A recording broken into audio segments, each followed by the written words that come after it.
Agora, por que cancelaram o aniversariante no dia do aniversário dele, né?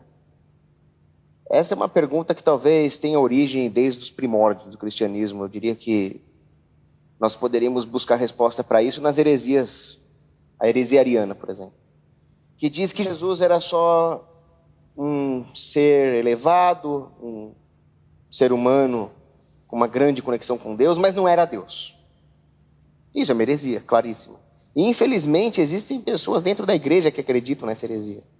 E é interessante que Ário, quem pregava essa heresia, ele tomou um tapa na cara do próprio Papai Noel, São Nicolau.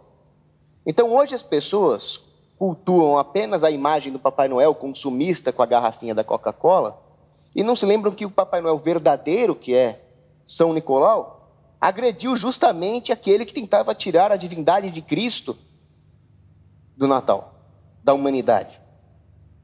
Então eu acho que as pessoas tiraram Cristo do Natal porque elas estão vivendo uma vida materialista, estão vivendo na superfície da existência e não querem se dar o trabalho de contemplar a verdade que está por trás da encarnação do Verbo.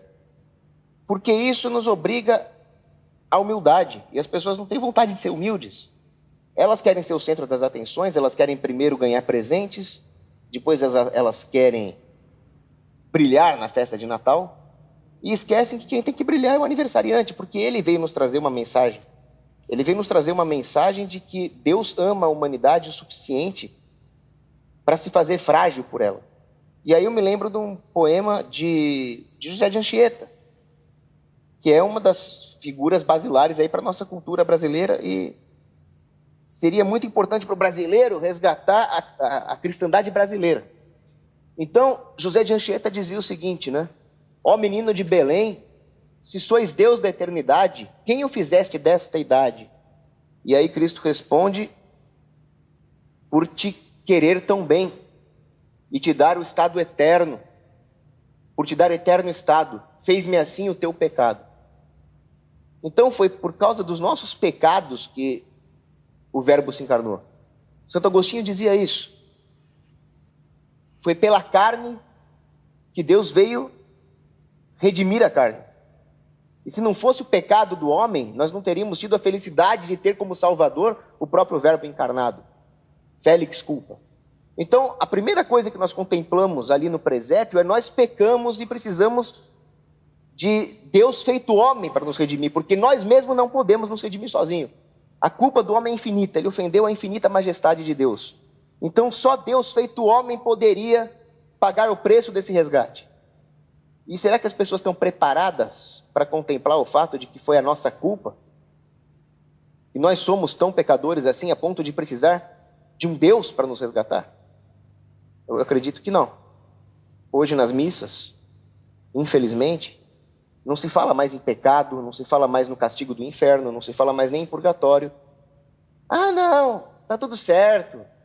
Pode pecar porque Deus é só misericórdia, não é justiça, não. Então essa é a primeira coisa que desapareceu das igrejas. E depois, as pessoas não conseguem entender que elas precisam se entregar a Deus como uma criancinha. Isso é o que Santa Teresinha do Menino Jesus dizia. Ela é a grande opositora de Nietzsche nesse ponto, né? Porque Nietzsche queria ser o Uberman, queria ser o super-homem, e ficou maluco. Mas Santa Teresinha não, ela reconheceu as fraquezas, as falhas, e disse, bendita sejam as minhas fraquezas que me fazem recorrer a Deus. Mas será que as pessoas estão preparadas para ter essa humildade que Santa Teresinha tinha? O Papa São Leão Magno dizia que quando os reis magos foram até Belém adorar o menino, eles adoraram a sabedoria numa criancinha. Eles adoraram o Verbo na carne. Eles adoraram a força infinita, a onipotência de Deus em alguém que estava frágil, pobre, rejeitado pelos homens. Nenhuma hospedaria quis receber a Sagrada Família. Mas hoje o que as pessoas adoram? Adoram diplomas no lugar de conhecimento, adoram poder no lugar de retidão moral. Então, elas tiraram Cristo do Natal muito antes de tirar Cristo do Natal. Antes mesmo que o Natal se tornasse algo materialista, elas já tinham tirado Cristo da vida delas há muito tempo.